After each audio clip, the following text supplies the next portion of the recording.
Look, let's say you're socially anxious. Okay, so what happens when you're socially anxious?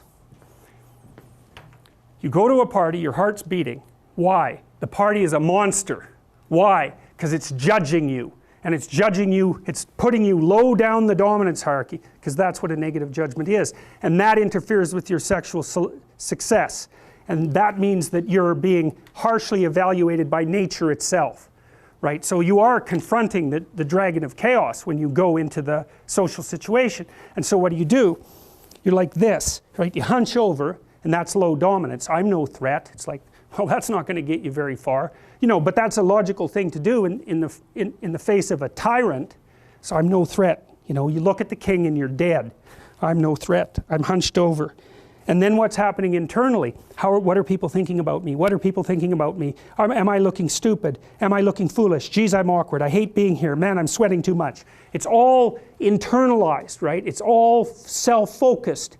The eye isn't working. What do you tell people? Don't stop thinking about yourself, because you can't. It's like, don't think of a white elephant. White elephant, white elephant, white elephant. You can't tell someone to stop thinking about something because they get caught in a loop. What you do with socially anxious people is you say, look at other people. Look at them, right? Why? Because if you look at them, you can tell what they're thinking. And then unless you're terribly socialized, and some people are. Some people have no social skills, and so the reason they can't go to a party is because they don't even know how to introduce themselves. Like no one ever taught them how to behave. And so they're really good candidates for behavior therapy, because you walk them through the process of how you actually manifest the procedures that are associated with social acceptability. But most people aren't like that. They have the ability. So if they're really introverted and high in neuroticism, they can usually talk quite well to someone one-on-one. Why? Because they look at them. Well, if I look at you, it's another thing to do if you're ever speaking to a group of people. Never speak to the group of people. That doesn't exist. You talk to individuals, and then they reflect for you the entire group, because they're all entrained. So you look at one person, they broadcast to you what everyone's thinking, and you know how to talk to one person. So it's easy. So as soon as you focus on the person, not you, you push your attention outward, use your eye, you push your attention outward, and you start watching. Well, then all your automatic mechanisms kick in, and you stop being awkward. Because if we're talking, and I'm looking here, I don't know what you're going to do next, and I'm going to put disjunctions into they're like bad chords in the melody of our conversation. And the reason is I'm not paying attention.